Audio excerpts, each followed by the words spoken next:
The rain had started sometime in the middle of the evening, and Vivienne could feel it in her bones before she ever saw the first drop hit the tall windows of the drawing room. The ball had been going for 3 hours now, and she stood by the fireplace with her hands folded neatly in front of her, watching the young women in pale silk spin across the floor. She was 45 years old today. Not that anyone in the room knew. Not that anyone would care if they did.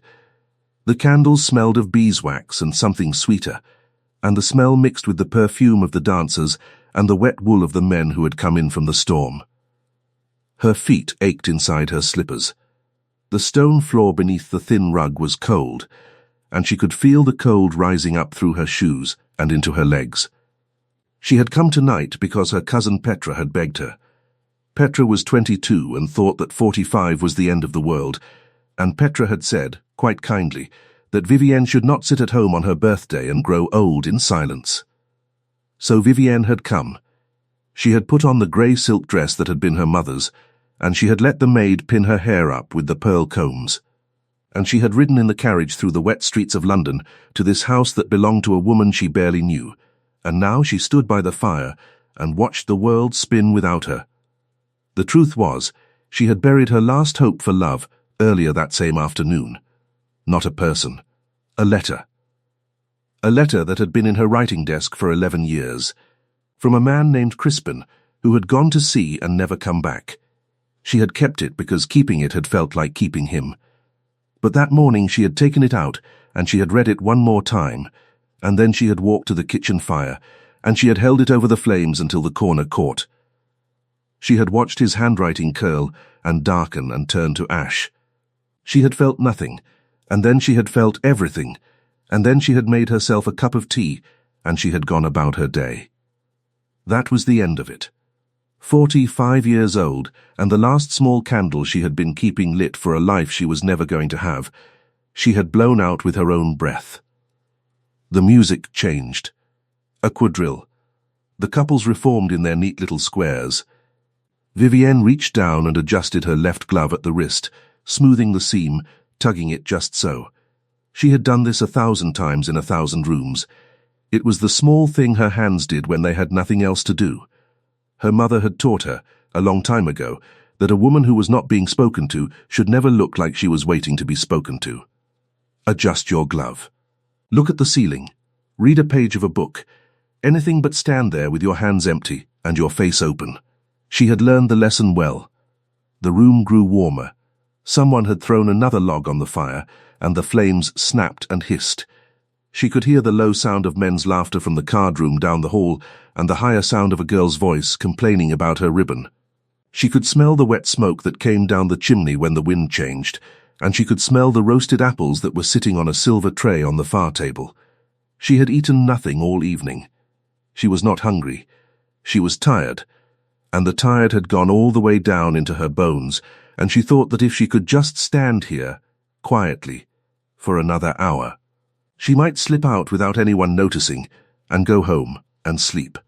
That was when the front doors opened. She did not see it happen, but she felt it, the way a house feels a change in weather.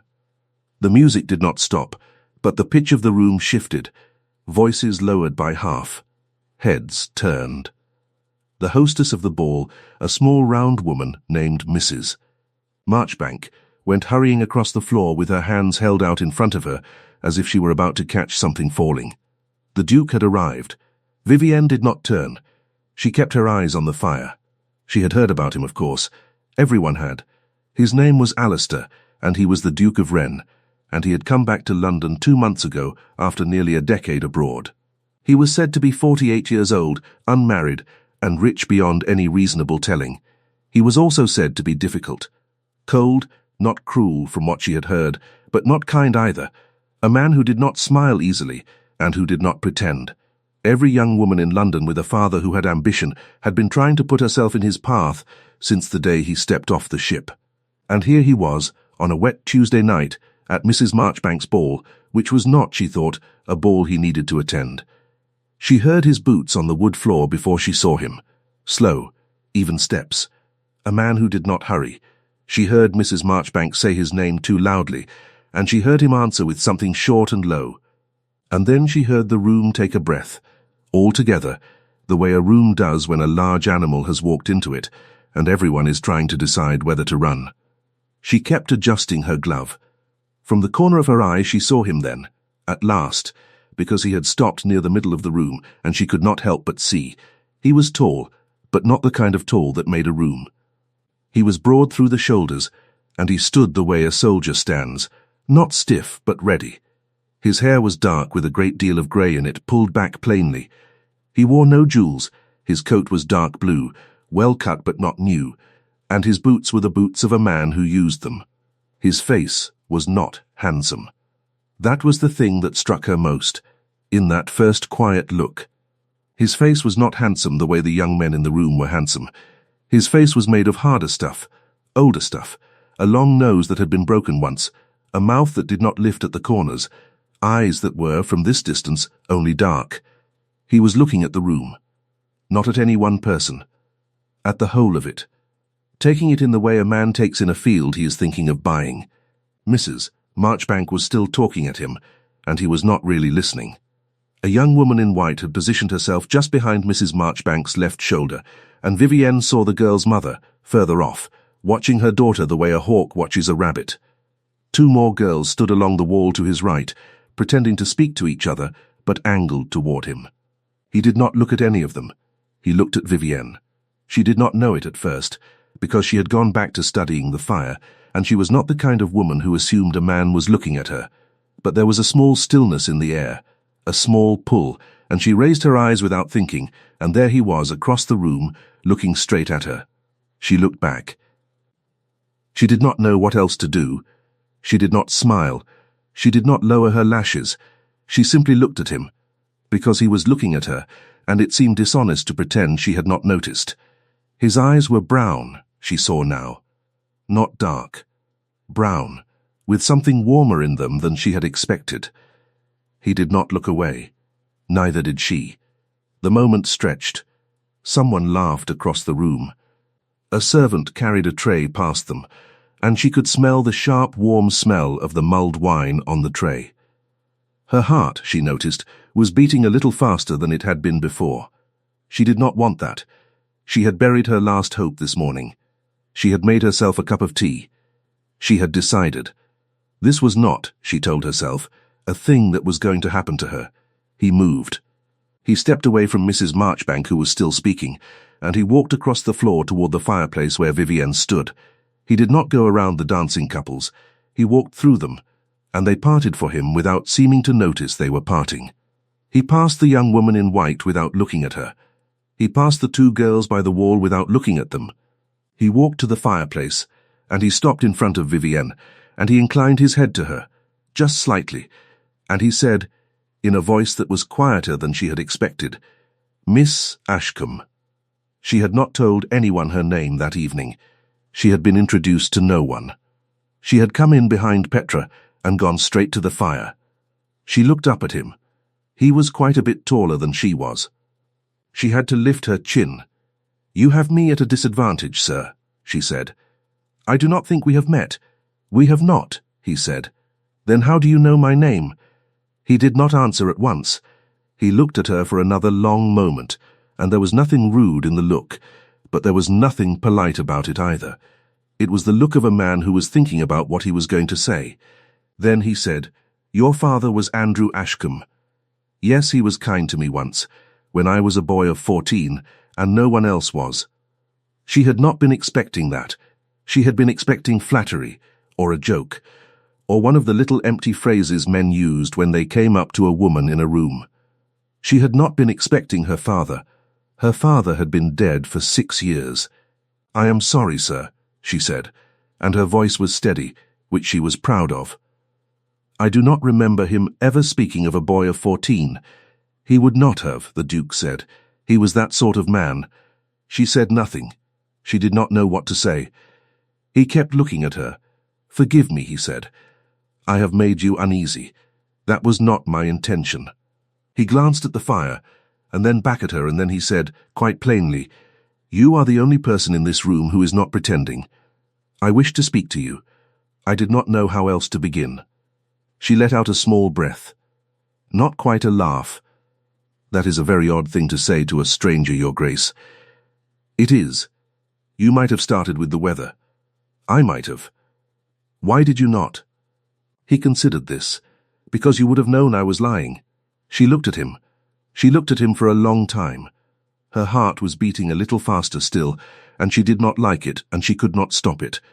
He smelled of rain and horses and something warmer underneath, something like old paper and pipe smoke, though she did not think he smoked. There was a small scar at the edge of his jaw. His hands, folded loosely behind his back, were large and rough, and not the hands of a man who spent his life at a desk. Your Grace, she said carefully, I am 45 years old today. I have stood in a great many rooms like this one. I know how these evenings go. Whatever it is you came over here to say, please say it. I am too tired for games. He did not flinch. He did not smile either. He said, I did not come over here to play a game with you, Miss Ashcombe. I came over here because I saw you from across the room, and I recognized something in you that I have not seen in anyone in a very long time. That is the whole of it. If you would rather I go away, I will go away. The word recognized hung in the air between them. She did not know what to do with it. She looked into the fire for a moment, because she needed a place to put her eyes that was not his face. The logs shifted, and a shower of small sparks went up. You may stay, she said at last, if you wish, but I will not dance. I did not come to dance. Then what did you come for? To speak with you, he said, for as long as you will let me. She lifted her chin. She was thinking of the letter she had burned that morning. She was thinking of all the years she had stood in rooms like this one. She was thinking of her cousin Petra, who at that very moment was watching from the other side of the room with her mouth slightly open. Then speak, Vivian said. But do not lie to me. I have had a long day, and I have no patience left for lies. He inclined his head again, just slightly, as if she had given him an instruction he intended to keep. And then he began to speak, quietly and only to her, and the ball went on around them without either of them minding it at all. She did not remember, later, everything he said in that first conversation. She remembered that he asked her about her father, and that she told him things she had not spoken of in years. She remembered that he told her he had been a boy on a boat once, going down the Thames, and that her father had pulled him out of the water when the boat had turned over. She remembered laughing, once at something he said about a horse. She remembered that when the clock struck 11, she was surprised, because she had thought perhaps 20 minutes had gone by. She remembered that when Petra finally came up to them, red-faced and stammering, the Duke turned to Petra as if he had been expecting her all evening, and bowed, and said her name correctly, and did not ask any of the questions Petra plainly wanted him to ask. And she remembered that when she left the ball, at 11:30, he walked her to the door himself, and helped her into her cloak, and stood in the rain for a moment while her carriage was brought around, and said, May I call on you tomorrow, Miss Ashcombe? She had not known she was going to say yes until she said it. The carriage rolled home through streets that shone with rain, and the wheels made a wet hissing sound, and Petra sat across from her and stared at her as if she had grown a second head. Vivienne looked out the window and said nothing. She could still smell the rain and the pipe smoke and the something warm underneath, though the Duke was 2 miles behind her now. She pressed her gloved hand against the cold glass, and she thought very clearly that she had been wrong that morning. Not about the letter. The letter had needed to burn. But she had been wrong to think that the burning was the end. It might, she thought, have been something else. She did not yet know what. He called on her the next day, as he had said he would. Not at the polite hour when everyone called, but at 4 o'clock, when most people were resting or dressing for dinner. Her house was small, on a quiet street, and her housekeeper, Mrs. Piggott, answered the door with wide eyes and led him into the parlour with hands that shook a little. Vivienne came down the stairs in her plain brown dress with the lace collar, and she saw him standing in the middle of her small parlour, looking at her books, and she thought that no man had ever looked so much like he belonged in a room that was not his own. Your Grace, she said. He turned. Miss Ashcombe. She sent Mrs. Piggott for tea, and she sat down across from him in the wing chair by the window, and she folded her hands in her lap, and she waited for him to begin. Because she did not intend to make this easy. He did not seem to expect her to. He sat with his own hands on his knees, and he looked at her and he said, I have been thinking about our conversation last night. Have you? Yes, and what have you concluded? That I would like there to be another one. She let a small silence sit between them. Then she said, Your Grace, I feel I must be honest with you. I do not know what game this is, but I am not, I think, the woman you believe me to be. I am not a young girl to be flattered. I am not a widow with a fortune. I am a spinster of 45 years, and I live on a small allowance from my mother's estate, and I have no particular beauty and no particular accomplishment, and I do not understand why a man of your position would sit in my parlor on a Wednesday afternoon. He listened to her. He listened all the way to the end. Then he said, That is a very tidy speech. Did you practice it? She felt heat rise into her cheeks. I did. When? This morning. In the mirror. Ah, he said, and something at the corner of his mouth almost moved. I thought so. It has the shape of a speech. He leaned forward a little. Miss Ashcombe, I am not going to argue with you about your beauty or your accomplishments. I am going to say only this. I have known a great many women. Most of them wanted something from me. I could see the wanting on them like a wet cloak. Last night, you wanted nothing from me. You wanted me to go away, if anything. That was not a game. That was the truth. I have been looking for the truth for a very long time. When I find it, I do not walk past it. She looked at her hands. They were trembling, just a little. She hoped he could not see. Your Grace, she said, I burned a letter yesterday morning. He did not ask what letter. He waited. It was from a man who died at sea 11 years ago.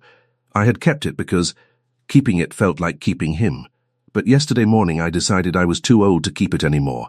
I burned it in the kitchen fire. That was, in a manner of speaking, my last hope for love.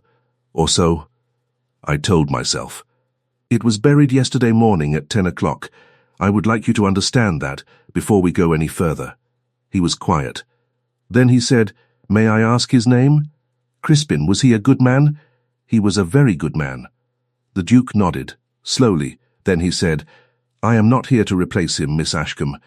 No one can be replaced. I am here because I saw you and I could not stop seeing you. That is a different thing. I would like you to consider whether there is room in your life for a different thing. That is all I am asking today. The tea came. Mrs. Pigott set it down with hands that still shook. Vivienne poured. She poured his cup first and then her own, and her hand was steady now, because she had made up her mind about something without knowing she had. When she handed him the cup, her fingers brushed his, and she felt the warmth of his skin through his glove, and she did not pull her hand away too quickly. She let it be an ordinary thing. She sat back. She lifted her own cup. She said, You may call on me again on Friday, Your Grace. Thank you, he said. They spoke of small things after that. Her books. The garden behind the house, which was a mess and had been for 3 years. A horse of his that had gone lame and then come sound again. He stayed 40 minutes and then he stood up, and he bowed to her, and he left. She sat in the parlor for a long time after he was gone. Mrs. Pigott came in eventually to take the tea things, and Mrs. Pigott said, Miss, are you well? And Vivienne said, I do not know yet, Mrs. Pigott. I will let you know. He called on Friday. He called the following Tuesday. He called the Friday after that. 2 weeks passed and he had come to her parlor 4 times. And each time she had refused to make it easy. And each time he had stayed. And each time when he left she had sat by the window for a long while afterward and looked out at the street. She would not perform for him. She would not soften.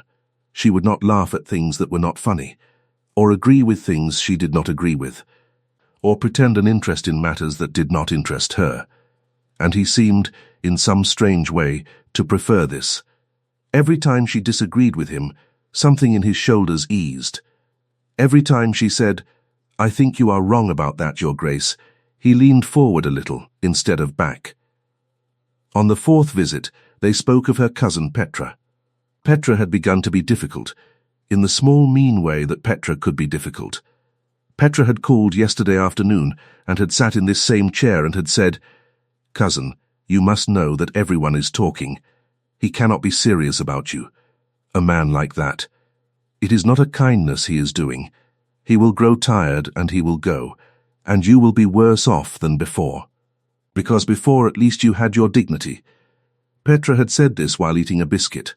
Vivienne had told her cousin to leave, quite politely, and Petra had gone, and Vivienne had cried once, for about a minute in the kitchen, and then she had washed her face and gone about her evening. She did not tell the Duke about it. She did not need to. But he asked about Petra, because he had noticed at the ball that Petra watched her, and Vivienne answered honestly, and something in her face must have shown more than she meant, because he grew quiet, and after a moment he said, "Someone has said something to you." "It does not matter. It matters if it hurt you. It did not hurt me. Not much. My cousin is young. She does not mean to be cruel. She is only frightened. Frightened of what? Of a life that looks like mine." He looked at her. There was a long moment, and then he said, "Your life is not something anyone should be frightened of, Miss Ashcombe." She did not answer. She could not, quite. She looked out the window instead, and after a moment he did the same, and they sat together looking at the street until Mrs.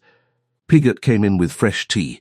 The following week there was a dinner at the house of Lady Broughton. Lady Broughton was a woman of 60 who had known Vivienne's mother, and who invited Vivienne to her house twice a year out of a sense of duty. Vivienne always went. This time, when the invitation came, she almost did not. Lady Broughton was a woman who took pleasure in other people's small hurts, and Vivienne had known for years that Lady Broughton did not like her. But Petra had been invited too, and Petra had told her mother that she would not go if Vivienne did not come, and so Vivienne had agreed, for her cousin's sake, though she should not have. She wore the grey silk again. She rode to the house in a hired carriage. The dinner was for 20, and the table was long, and she was seated near the foot, next to a man who was hard of hearing and who did not really wish to speak to her, which suited her. The candles were bright, and the room smelled of roasted lamb and rosemary, and the wine glasses caught the light and threw it back in small red flashes across the white cloth. Halfway through the second course, Lady Broughton spoke, from the head of the table, in the sort of clear high voice that carried all the way down. She said, "Vivienne, my dear, we have all been dying to know. Is it true that the Duke of Wren has been calling on you?"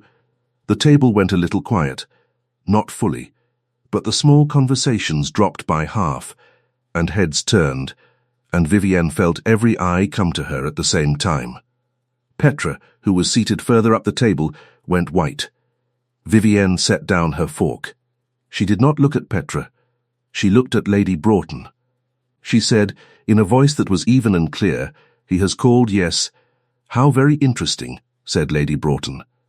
"And to what end, do you suppose?" I could not say. "No, of course not. That is very wise of you, my dear. It is best not to speculate. Men of his position, you know, have such peculiar habits. Sometimes they are charitable, sometimes they are curious. It is like a great cat that walks into a cottage, is it not? One does not know what it wants.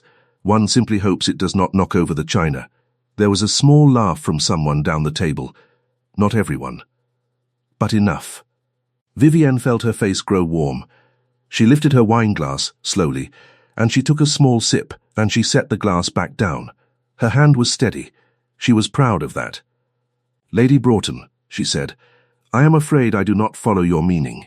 "Oh, my dear," said Lady Broughton, and her eyes were shining, "I mean only that a woman of your age must be careful. You are what, 45 now? 46? A man like the Duke does not settle where he sits down for tea. It is not in his nature. And you, poor lamb, you have already had your season. You had it many years ago.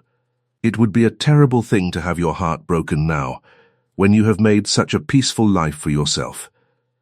That is all I mean. I mean it with love." The room did not move. No one spoke. Vivienne looked at Lady Broughton, and Lady Broughton looked back, and Vivienne could see the small pleased curve at the corner of Lady Broughton's mouth, and she understood, as she had understood many times before in her life, that some cruelty is not accidental. It is the whole point of the exercise. Lady Broughton had been building this sentence all week. Vivienne did not stand up. She did not raise her voice. She did not, though something in her chest was pounding so hard she thought the room might hear it. allow her face to change at all. She reached down, quite calmly, and she picked up her napkin from her lap, and she folded it once, and she laid it beside her plate. She said, "Lady Broughton, you have always been most generous to invite me to your table. I fear I am unwell tonight. I hope you will forgive me if I take my leave early." "Of course, my dear," said Lady Broughton, and her voice had gone syrupy. "Of course. We must all be careful of our health, at our age." Vivienne stood. She did not look at Petra. She did not look at anyone. She walked the length of the table, and every eye was on her, and she did not lengthen or shorten her step. She reached the door. She did not turn back. She stepped through into the hall, and she asked the footman, quite politely, to bring her cloak and to call a carriage. She waited in the hall while he did so. Her hand, when she raised it to smooth her hair, did not shake. Not yet. She was outside, on the steps of Lady Broughton's house when the tears came. Just one. It ran down her cheek and she wiped it away with the back of her glove, quickly, before the footman could see. It was raining again. A thin, cold rain. And the lamps along the street were fuzzy inside their halos. She wrapped her cloak tighter, and she walked down the steps, and she stood at the edge of the pavement, and she pressed her gloved hand flat against the iron railing, and she breathed. The iron bit through her glove and was cold against her palm, and the rain hit the top of her bonnet and slid down. She could hear her own breath, small and quick. She made it slower. She made it slower again. She would not, she thought, cry a second time. She had done her crying for the year, she thought. She was done. The carriage came. She rode home. She did not weep in the carriage. She sat perfectly still with her hands in her lap and her eyes on the wet window. And when she got home, she went upstairs and she took off the grey silk, and she put on her nightgown and she got into bed, and she slept. The next morning, Mrs. Pigott brought up the breakfast tray, and there was a note on it. Small, plain, sealed with dark wax and no crest. Vivienne opened it. It said, in a hand she already knew, "I was not at that dinner. I heard about it within the hour. I will not speak of it unless you wish to. I am calling this afternoon. If you do not wish me to come, send word and I will not. A." She read it twice. Then she put it down on the tray, and she drank her tea, and she looked out the window at the wet garden, and she wrote back, on the small folded paper Mrs. Pigott brought her, "Please, come." V. He came at 3. He did not mention Lady Broughton's dinner. He sat in his usual chair. He asked her how her morning had been. She answered him honestly. She had not slept well. She had a headache. She had been thinking about her mother, for some reason. He listened. He did not touch her. He did not try to comfort her. He was, she thought later, remarkably careful not to make her feel that she was being managed. He simply sat, and he was there, and after an hour he stood up to go, and he said, at the door, "I will call again on Monday, if that suits you." "It suits me." "Good," he said, and he was gone. She learned later, though not from him, what he had done that same evening. She learned it from Mrs. Pigott, who had it from a girl who worked in the Duke's kitchens, who was the sister of a boy who worked at Lady Broughton's house. What she learned was this. On the night of the dinner, after he received word of what had happened, the Duke had not gone to Lady Broughton's house. He had gone to a small house on a mean street, 3 miles from any place he had reason to be, and he had knocked on the door himself, without a servant. The house belonged to a woman named Mrs. Whitby. Mrs. Whitby was the widow of a man who had been Vivienne's father's clerk. Mr. Whitby had died 4 years ago, and Mrs. Whitby had been left with 3 small children and no income, and Vivienne, out of her own small allowance, had sent Mrs. Whitby £2 every month since. She had never told anyone. She did not know how the Duke had learned of it. But he had, and that night, instead of going to bed, he had gone to Mrs. Whitby's house, and he had sat in her small kitchen for an hour, and he had asked her about her children, and he had left. When he left, an amount of money that meant Mrs. Whitby's oldest boy would go to a proper school, and her middle girl would have a doctor for the cough that had been troubling her for a year. He had asked Mrs. Whitby not to speak of it.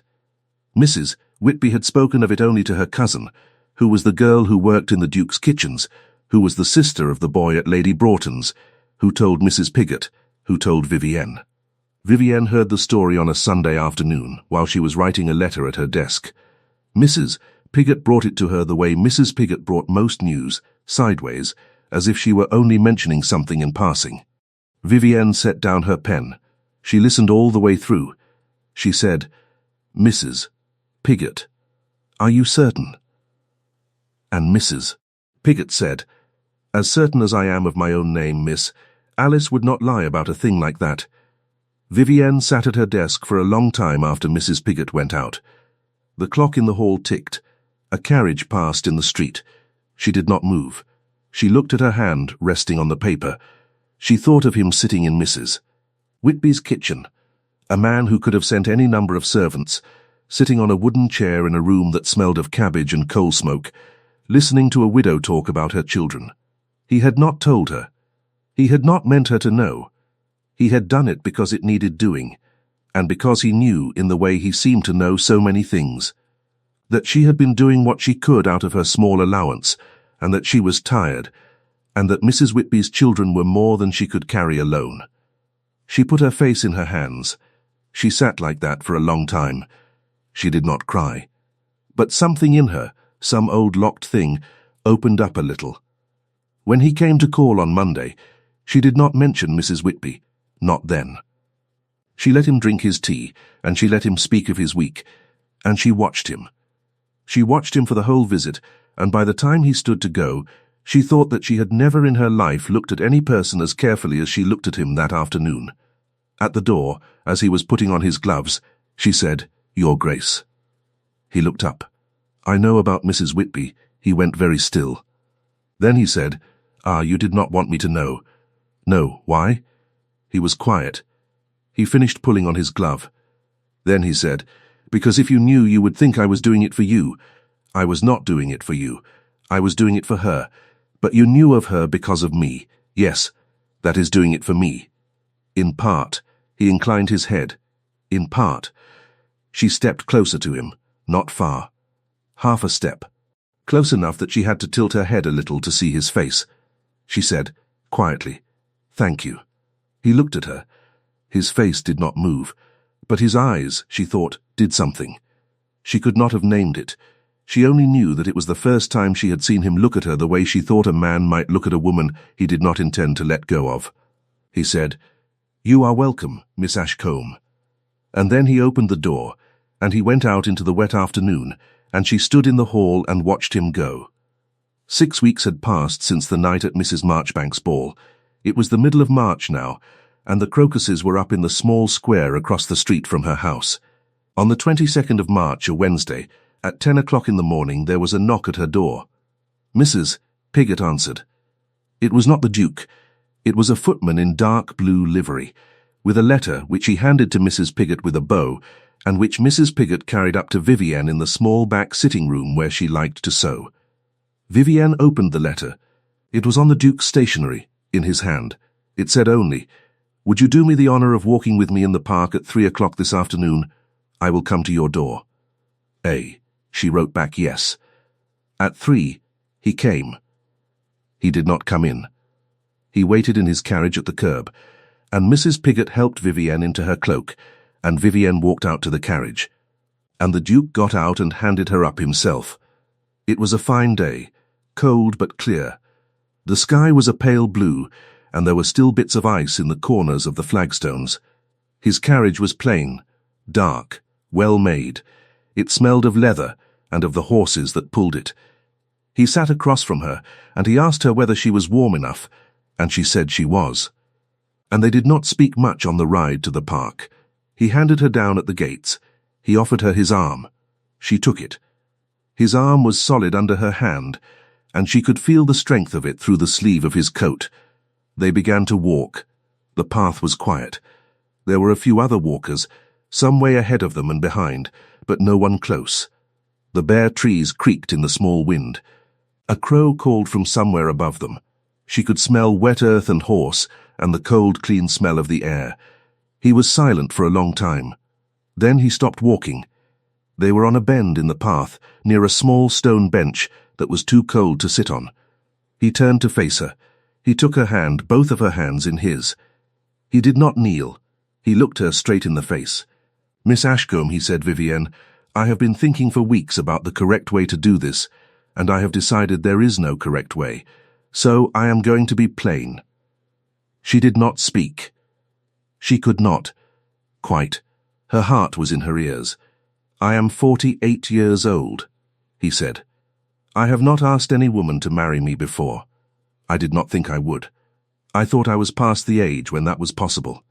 And then I walked into Mrs. Marchbank's ball, and I saw you standing by the fire, and everything I had decided about my own life turned out to be wrong." She felt her breath catch. "I do not want to marry you because you are convenient. You are not. I do not want to marry you because you are what a duke ought to marry. You are not that either. I want to marry you because I have never in my life spoken to another person and felt that they were speaking back. I want to marry you because when you told me you were too tired for games, I understood you, and I have been tired too, for longer than I can say. I want to marry you because you burned a letter on the morning of your birthday, and 1 week later I knocked on your door. And I would like the rest of my life to be spent knocking on that door." She could not see. For a moment, her eyes had filled. She blinked, hard. "You may say no," he said. "I have thought about that too. If you say no, I will accept it. I will not come to your parlor again. I will not trouble you. But I could not, in fairness to you or to myself, wait any longer to ask. Because I have known for some weeks now, Vivienne, that I love you. And I did not think it right that you should not know." The wind moved. A bird called. Somewhere far off a dog was barking. She looked at his face. She looked at the lines around his eyes, and the scar at his jaw, and the small grey in his hair, and she thought that she had never in her life seen a face she wanted more to look at every morning for the rest of her time. She said, "I buried my last hope for love the week before you knocked on my door, Alistair. He did not move. I told myself I was done. I told myself that at 45 I was done, and that all the doors were shut, and that the best I could hope for was a quiet house and a decent book and a garden in the summer." She was crying now, quietly, and she did not try to hide it. "And then you knocked. That same week. That same week, Alistair. Do you understand what that felt like?" "Tell me," he said. It felt like the world had made a mistake. He shook his head, once, and there was something in his eyes that she had never seen there before. "No mistake." "No," she said, and she was smiling now through the tears. "I do not think it was a mistake, either. Not now. Then will you marry me?" She looked at him. "Yes," she said. He closed his eyes, just for a moment, and in that moment she saw what it had cost him to ask, and what he had been carrying, and how tired he too had been. For how long? Then he opened his eyes, and he lifted her hand, and he pressed it against his cheek. His cheek was cold from the wind and rough from the shave that morning. He held her hand there for a long moment, and neither of them spoke. And the crow called again. And the world went on around them. They walked back to the carriage in silence, her arm through his, and their steps in time. He handed her up. He got in after her. He sat across from her, and he took her hand across the space between the seats, and he held it all the way home. They were married 6 weeks later, in the small church near her house, with only her cousin Petra and her mother's oldest friend and 3 of the Duke's tenants as witnesses. Petra had come, in the end, and had wept through the whole ceremony, and had said afterward, holding Vivienne's hands, "I was wrong, cousin. I was so wrong. I am so glad I was wrong." And Vivienne had kissed her forehead, and said, "I know you are, dear. I know." Lady Broughton was not invited. Lady Broughton, it turned out, had left London for the country that same week, for reasons no one quite understood, though it was noted that several of her regular guests had begun to decline her invitations, and that certain of her creditors had grown less patient than they had been the year before. Vivienne did not ask her husband whether he had had a hand in any of it. She thought that he probably had, in the quiet, careful way he did things, and she thought that she did not need to know. Some justice was not hers to weigh. They lived, mostly, in his country house. It was a great old place with too many rooms, and Vivienne set about making it smaller, closing the doors of rooms they did not use, opening the windows of the rooms they did. She had the great cold dining room turned into a warm one, with a smaller table and better light. She had the library, which had been neglected for years, aired and dusted and rearranged, and she spent her mornings there, at a small desk near the south window, writing letters and reading. He came in most afternoons, and he sat in the chair opposite her, and he read or he wrote or he simply sat. And sometimes an hour would pass, and neither of them would speak, and it would be the most peaceful hour of her day. She made friends with the children in the village. She could not have children of her own, at her age, and this she had known when she said yes, and he had known too, and they had spoken of it once, briefly, and never again. She was not sad about it, most days. Some days she was. A little. But she went to the village on Wednesdays, and she read to the small ones at the schoolhouse, and she brought soup to the mothers who were tired, and she was, she thought, more useful now than she had ever been. On the first anniversary of the day she had burned the letter, she sat at her desk in the library and she wrote in her small book, in her own hand, a single line. It said, "1 year ago today I thought my life was ending. It was only turning." She closed the book and she put it away in the drawer. She did not open it again for a long time. She was in the garden, that evening, when he came to find her. It was late April, and the light was long and gold, and the daffodils were out along the south wall. She was on her knees with her hands in the dirt, transplanting something small, and she had a smudge of earth across her cheek and did not know it. He came down the gravel path, and she heard his step, and she looked up. He was smiling. That was the thing that had changed in him over the year. He smiled now, not often, but sometimes. He was smiling at her. "You have dirt on your face," he said. "Do I?" Just there. He knelt down beside her, on the gravel, and he reached out with his handkerchief, and he wiped, very gently, at her cheek. He took his time. He was not really wiping. He was looking at her. She looked back at him. "Alistair," she said. "Yes, I am 46 today. I know. I did not think I would be so happy at 46. He put the handkerchief away. He did not answer with words. He took her hand, the one that was not covered in dirt, and he held it, and they knelt there in the gravel for a moment, in the long gold light, with the smell of the earth and the daffodils, and the smoke of a chimney somewhere behind the house, and she thought that if her father could see her now, he would be glad. She thought that if the boy Crispin, gone 11 years, could see her now, he would be glad too. She thought that all the people who had loved her, living and dead, would be glad, and she thought that she was glad. That was the largest thing. She was glad. They stood up. Together, he brushed the gravel from her skirt. She wiped her hands on her apron. They walked back toward the house, arm in arm, along the gravel path, past the daffodils. Into the warm light of the open door, and Mrs. Piggott, who had come with her from London and who was now the housekeeper of the great old house, was standing in the doorway with a candle. "Waiting, miss," said Mrs. Piggott, who could not, after all this time, quite bring herself to say, "Your Grace, dinner is served." "Thank you, Mrs. Piggott," said Vivienne, and she stepped into her house, on her husband's arm, and the door closed behind them, and the small warm light of the candle flickered once, and steadied, and held. Thank you for staying with this story until the very end. If this moved you, please like, share, and subscribe. Your support keeps these stories alive.